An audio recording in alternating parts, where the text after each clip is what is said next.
नमस्कार दोस्तों, मैं नितिन बुरे एनकेबी स्टडी इस यूट्यूब चैनल पे आप सभी का स्वागत करता हूँ। आज के इस वीडियो में हम most expected question for the assessee MTS exam के लिए देखने वाले हैं। जो भी अभी एग्जाम चल रही है उसमें ये सवाल जरूर पूछेंगे, तो वीडियो को लास्ट तक जरूर देखिएगा और जो भी चैनल पे न्यू है वो चैनल को सब्सक्राइब जरूर कर देना ताकि आपको और मैं जो वीडियो बनाऊँ उसके नोटिफिकेशन जल्दी मिल सके। तो आइए वीडियो को स्टार्ट करते हैं। उससे पहले एक जानकारी मैं आपको बता दूं कि मैंने इस स्लाइड में जो भी क्वेश्चंस अभी पूछे गए हैं उनमें टाइमर लगाया है, तो आपको टाइमर के साथ आपको अपना आंसर कमेंट बॉक्स में लिख देना है। तो आइए वीडियो को स्टार्ट करते हैं। सबसे पहला क्वेश्चन हमें दिया गया है, the sun temple at Konark was built under the rule of which dynasty. कौन सी डायनेस्टी के राजा ने सन टेम्पल जो कि कोणार्क में बना गया है वो किसने बनाया था, कौन सी डायनेस्टी के राजा ने बनाया था? तो पहला ऑप्शन में दिया गया हमें पांड्या डायनेस्टी, दूसरा पल्लवा डायनेस्टी, तीसरा राष्ट्रकूटा डायनेस्टी और चौथा है ईस्टर्न गंगा डायनेस्टी। तो हमारा करेक्ट आंसर आ जाएगा eastern Ganga dynasty. Eastern Ganga dynasty के जो राजा थे उन्होंने कोणार्क में सन टेम्पल बनाया था।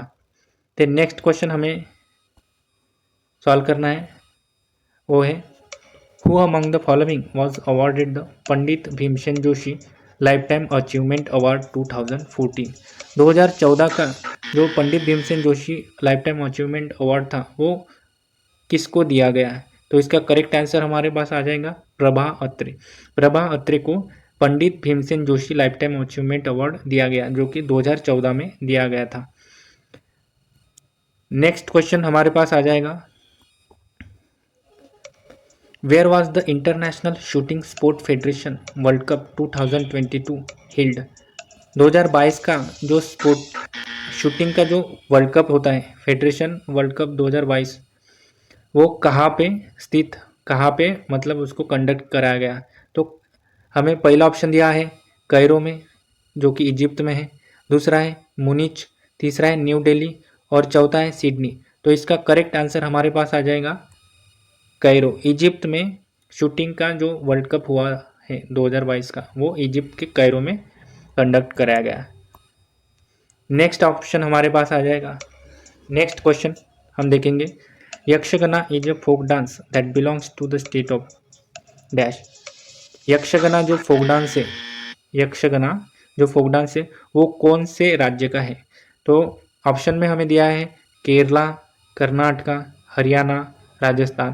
तो इनमें से करेक्ट आंसर हमारा कौन सा हो जाएगा? कर्नाटका। कर्नाटका का जो यक्षगना है वो फोक डांस है। ऐसे ही हमें केरला का जो क्लासिकल डांस है, केरला का क्लासिकल डांस है मोहिनीअट्टम, मोहिनीअट्टम। और दूसरा है कथकली, कथकली। ये मोहिनीअट्टम और कथकली ये दो क्लासिकल डांस कहाँ के हैं? केरला के हैं। देन उसके बाद में हम नेक्स्ट क्वेश्चन देखेंगे। नेक्स्ट क्वेश्चन में हमें पूछा है आर्टिकल 44 के बारे में कि आर्टिकल 44 क्या कहता है इंडियन कॉन्स्टिट्यूशन का। तो हमें ऑप्शन में दिया है, पहला ऑप्शन दिया है कि टू प्रोटेक्ट एवरी मोनूमेंट और प्लेस ऑफ आर्टिस्टिक और हिस्टोरिक इंटरेस्ट। दूसरा हमें दिया है to separate judiciary from the executive in public services of the state. तीसरा हमें दिया है to protect and improve the environment and safeguard the forest and the wild life of the country. और चौथा दिया है to secure for the citizen uniform civil code through territory of India. तो इसका करेक्ट आंसर आ जाएगा 4, option number 4 इसका correct answer आ जाएगा, जो कि आर्टिकल 44 कहता है कि यूनिफॉर्म सिविल कोड होना चाहिए देश का। ठीक है, और जो ये दूसरा ऑप्शन है उसका जो आर्टिकल है, आर्टिकल नंबर 50 है कि ये कहता है कि जुडिशियरी को एग्जीक्यूटिव से सेपरेट होना चाहिए। देन नेक्स्ट क्वेश्चन हमें दिया है, Buddha Purnima is mark on the full moon day in the Hindu month of. Buddha Purnima जो हम सेलिब्रेट करते हैं वो कौन से महीने में हम सेलिब्रेट करते हैं, जो कि हिंदू मंथ के बारे में हमें बताना है। तो इसका करेक्ट आंसर हमारे पास आ जाएगा ऑप्शन नंबर ए, जो कि वैशाख। वैशाख महीने में हम बुद्ध पूर्णिमा सेलिब्रेट करते हैं। देन नेक्स्ट क्वेश्चन हमारे पास आ जाएगा, who conduct elections for both the houses of parliament in India. यानी कि पार्लियामेंट में कौन कौन रहता है? पार्लियामेंट में रहता है लोकसभा, देन उसके बाद राज्यसभा, और तीसरे रहते हैं हमारे राष्ट्रपति यानी कि प्रेसिडेंट। ये तीनों मिला के हमारी पार्लियामेंट बन जाती है। तो पार्लियामेंट के यानी लोकसभा और राज्यसभा के जो इलेक्शंस होते हैं वो कौन कंडक्ट कराता है, ये हमें पूछा गया है। तो मिनिस्ट्री ऑफ पार्लियामेंट्री अफेयर्स, फिर इलेक्शन कमीशन, प्रेसिडेंट और प्राइम मिनिस्टर, ये हमें ऑप्शन में दिया है। तो हमारा करेक्ट आंसर आ जाएगा इलेक्शन कमीशन ऑफ इंडिया जो रहता है वो लोकसभा और राज्यसभा के इलेक्शंस कंडक्ट कराता है। उसी के साथ में हमें जो स्टेट असेंबलीज होते हैं, स्टेट असेंबलीज के एमएलए की जो इलेक्शन होते हैं वो भी election commission of India he conduct कराता है। और सिर्फ पंचायती राज और म्यूनसिपाल्टी, इन दोनों के जो इलेक्शंस होते हैं वो स्टेट इलेक्शन कमीशन कंडक्ट कराता है। देन नेक्स्ट क्वेश्चन हमारे पास आ जाएगा, हिस्ट्री से रिलेटेड है और हिस्ट्री के डेट्स काफ़ी पूछे जाते हैं एग्ज़ाम में। तो हमारे पास क्वेश्चन में आज पूछा गया है कि पानीपत का जो थर्ड बैटल था, तीसरा युद्ध था, वो पानीपत का तीसरा युद्ध कब लड़ा गया, ये हमें क्वेश्चन में पूछा है। तो सबसे पहले दिया है 1761, 1707, 1786 और 1751। तो इसका करेक्ट आंसर हमारे पास आ जाएगा 1761। और जो पानीपत का पहला युद्ध था, पानीपत का पहला बैटल कब हुआ था, वो था 1526 में। किसके बीच में हुआ था? बाबर और इब्राहिम लोदी के बीच में हुआ था। दूसरा हमारा जो हुआ था, पानीपत का दूसरी बैटल हुई थी, वो थी हमारी 1556 में हुई थी, 1556 में हुई थी, जो कि हेमू और हुमायूं यानी कि अकबर के बीच में हुई थी। अकबर के बीच में हुई थी,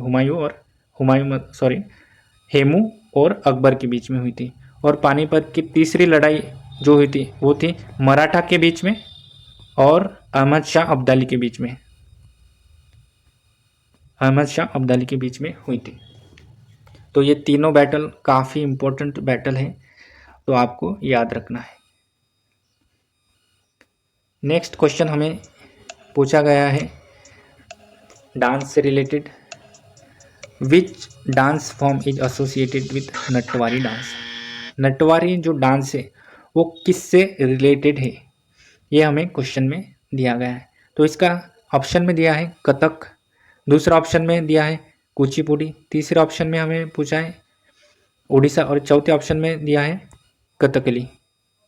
तो इसका करेक्ट आंसर हमारा हो जाएगा ऑप्शन नंबर ए, जो कि कथक। कथक इसका करेक्ट आंसर आ जाएगा। नटवारी जो डांस है वो कथक से एसोसिएटेड है। और कथक एक कौन से राज्य का फोक डांस है, कौन से राज्य का डांस है, क्लासिकल डांस है, ये है उत्तर प्रदेश का।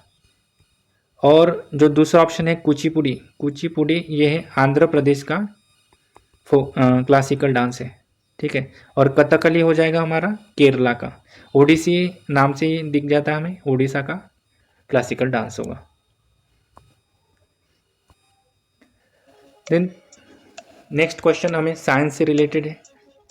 तो इसमें हमें विटामिन के बारे में पूछा है कि which vitamin is needed for healthy immune system, a low light vision and healthy skin.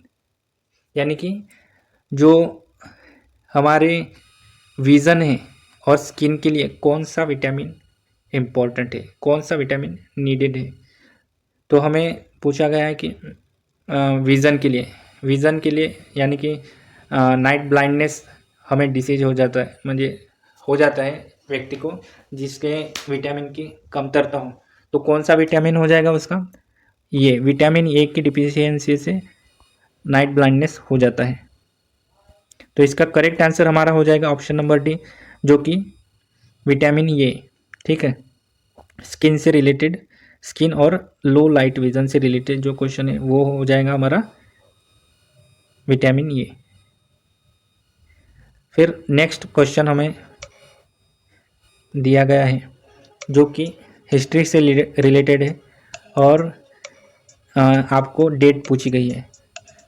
The Indian national Congress was establish in which year, कौन से साल में इंडियन नेशनल कांग्रेस का गठन किया गया? तो इंडियन नेशनल कांग्रेस का गठन किया गया 1885 को। ठीक है। सर एओ ह्यूम ने इसको बनाने के लिए मदद किया था। और जो पहले प्रेसिडेंट हो गए थे, पहले प्रेसिडेंट कौन बने थे? तो पहले प्रेसिडेंट बने थे उमेश चंद्र बैनर्जी। उमेश चंद्र बैनर्जी पहले इंडियन नेशनल कांग्रेस अधिवेशन के प्रेसिडेंट बन गए थे। फिर उसके बाद में नेक्स्ट क्वेश्चन हमें देखेंगे जो कि टाइमर के साथ आपको सॉल्व करना है। और ये जो ग्रीन वाला रहता है एक्सीलेंट टाइमिंग में आपको सॉल्व करना है। ठीक है। तो क्वेश्चन में पूछा गया है कि which feature of the Indian constitution is borrowed from the constitution of Britain, यानी कि ब्रिटेन का जो कॉन्स्टिट्यूशन है वहाँ से हमने कौन सा जो पार्ट है वो हमने लिया है हमारे इंडियन कॉन्स्टिट्यूशन का, कौन सी प्रणाली हमने आत्मसात की है? तो पहला पूछा गया है फंडामेंटल ड्यूटीज़। फंडामेंटल ड्यूटीज़ हमने यूएसएसआर में से ली गई है जो कि 1942 का जो संशोधन हुआ था तब हमने ऐड किया है अपने कॉन्स्टिट्यूशन में। फिर उसके बाद में जुडिशियल जो रिव्यू है वो हमने लिया है यूएसए से हमने लिया है। और जो फंडामेंटल राइट्स है वो भी हमने यूएसए से लिया। देन जो क्वेश्चन में हमें पूछा गया है कि हमने ब्रिटेन से कौन सा लिया? ब्रिटेन से हमने लिया पार्लियामेंट्री गवर्नमेंट, यानी कि हमारा जो लोकसभा रहता है और राज्यसभा रहता है और प्रेसिडेंट, ये जो हमारे इलेक्टेड रहते हैं वो हमने इसी को हम पार्लियामेंट्री गवर्नमेंट कहते हैं, लोकसभा राज्यसभा को। तो ये हमने ब्रिटेन से लिया है। ठीक है। नेक्स्ट क्वेश्चन हमारे पास आ जाएगा पर्सनालिटी से रिलेटेड है और क्लासिकल डांस से रिलेटेड है। तो क्वेश्चन में हमें पूछा गया है कि Kamala Narayan is known for classical dance form. Kamala Narayan ये जो पर्सन है ये कौन से डांस से, कौन से क्लासिकल डांस से रिलेटेड है? तो इसका करेक्ट आंसर हमारे पास आ जाएगा जो कि आंसर ऑप्शन ये है भरतनाट्यम। भरतनाट्यम जो क्लासिकल डांस है वो है तमिलनाडु का। दूसरा कथकली हो जाएगा केरला का। ओडिसी ओडिशा का हो गया। और जो कथक डांस है वो हो गया यूपी का। ठीक है। तो कमला नारायण किससे रिलेटेड है? भरतनाट्यम से। भरतनाट्यम कहाँ से है? कहाँ का, कौन से राज्य का क्लासिकल डांस है? तमिलनाडु का। ठीक है। नेक्स्ट क्वेश्चन हमारे पास आ जाएगा। देखो मैंने पानीपत का युद्ध के बारे में आपको बताया था इसके पहले भी कि पानीपत की तीनों लड़ाई के बारे में और किन किन के बीच में हुई थी वो भी बताया। तो आपको इसका आंसर ज़रूर लिखना है कमेंट बॉक्स में।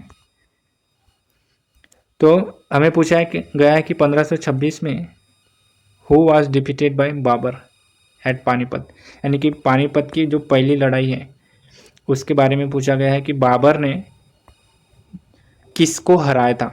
बाबर ने किसको हराया था? इब्राहिम लोदी को हराया था।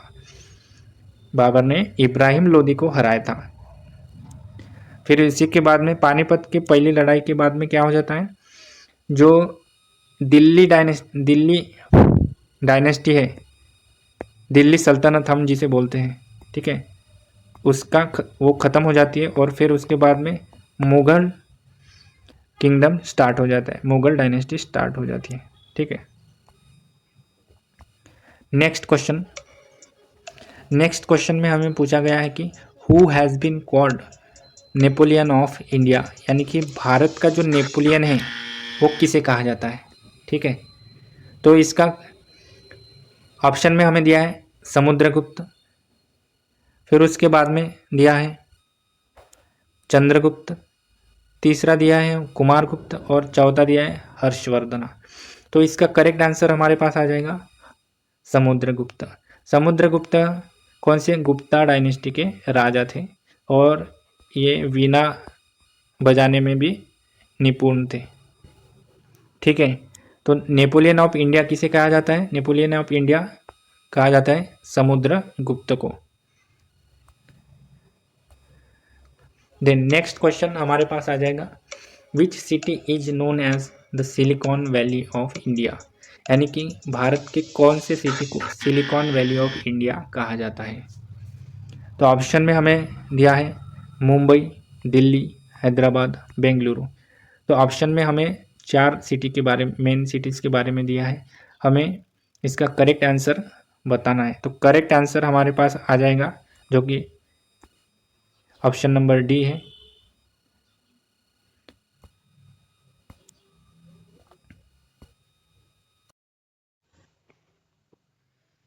तो सिलिकॉन वैली ऑफ, इसका करेक्ट आंसर हमारे पास आ जाएगा ऑप्शन नंबर डी, जो कि बेंगलुरु हो जाएगा। तो नेक्स्ट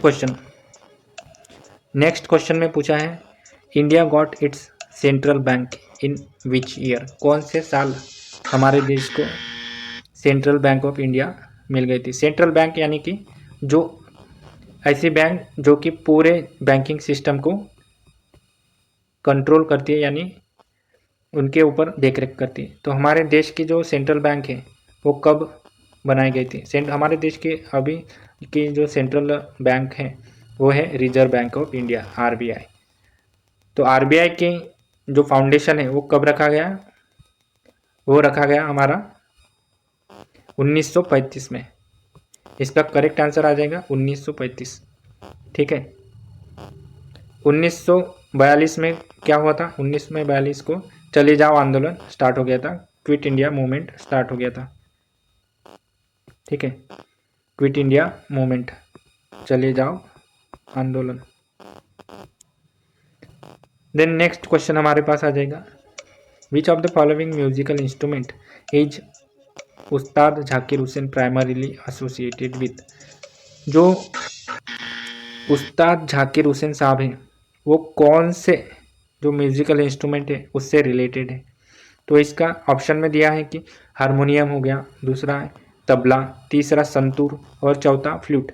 तो इनमें से कौन से वाद्य के रिलेटेड है, कौन सा वाद्य उस्ताद झाकिर हुसैन बजाते हैं? तो इसका करेक्ट आंसर हमारे पास आ जाएगा ऑप्शन नंबर बी, तबला। आपको झाकिर हुसैन के बारे में पूछा तो आपको तबला उनको मार्क कर देना है। ठीक है, देन नेक्स्ट क्वेश्चन हमारे पास आ जाएगा, which freedom fighter abolish the zamindari system in Uttar Pradesh and was elected as the home minister in 1955? यानी कि कौन से ऐसे व्यक्ति हैं जो जिन्होंने उत्तर प्रदेश से जमींदारी सिस्टम को एबोलिश कर दिया, यानी जड़ से उखाड़ दिया, और फिर उसके बाद में 1955 में उस स्टेट के यानी कि यूपी के होम मिनिस्टर बन गए। तो इस व्यक्ति का नाम बताएं। क्वेश्चन में हमें ऑप्शन में हमें दिया है लाला हरदयाल, दूसरे ऑप्शन में दिया है गोविंद बल्लभ पंत, तीसरे ऑप्शन में दिया है गोपाल कृष्ण गोखले, चौथे ऑप्शन में दिया है ज्योतिबा फुले। तो देखो, ज्योतिबा फुले के ऊपर अभी 30 सितंबर को क्वेश्चन पूछा गया था कि वो कौन से स्टेट से रिलेटेड है ज्योतिबा फुले, तो वो महाराष्ट्र स्टेट से रिलेटेड है और वो 1800 के ज़माने के हैं। ठीक है, गोपाल कृष्ण गोखले भी उसी टाइम के हैं। फिर हमारे पास आ जाएंगे कि गोविंद बल्लभ पंत, ये जो थे ये उत्तर प्रदेश के होम मिनिस्टर बने थे 1955 में। तो करेक्ट आंसर हमारे पास आ जाएगा जो कि आ जाएगा option number B, Govind Ballabh Pant. ठीक है, नेक्स्ट क्वेश्चन में हमें पूछा है, who propose the ideas survival of the fittest? Survival of the fittest का जो प्रपोजल है वो सबसे पहले किसने दिया? तो हमें बहुतों को याद रहता है कि डार्विन ने वो दिया था, लेकिन डार्विन ने सबसे पहले नहीं दिया था, ठीक है, ये बात आपको याद रखनी है, डॉर्विन ने नहीं दिया था। इसका करेक्ट आंसर आ जाएगा विलियम। विलियम ने इसका जो प्रपोजल थे, सबसे पहले proposal survival of the fittest का, वो विलियम ने दिया था, ठीक है। इसका करेक्ट आंसर आ जाएगा हमारा Darwin sorry William. Then next question. तो यहाँ पे हमारे क्वेश्चन समाप्त होते हुए हैं। जो भी चैनल पे नए हैं वो प्लीज़ सब्सक्राइब कर लीजिए, ताकि मैं अभी और वीडियोस लेके आऊँगा, और आपको सिर्फ और सिर्फ वीडियो को देखना है, फिर फास्ट फॉरवर्ड में देख लीजिएगा रिवीजन करने के लिए, ताकि आपको जल्द से जल्द कम समय में आपका टाइम बच सके और रिवीजन भी हो सके। तो वीडियो आपको अच्छा लगा होगा तो लाइक शेयर और सब्सक्राइब ज़रूर कर देना। Thank you.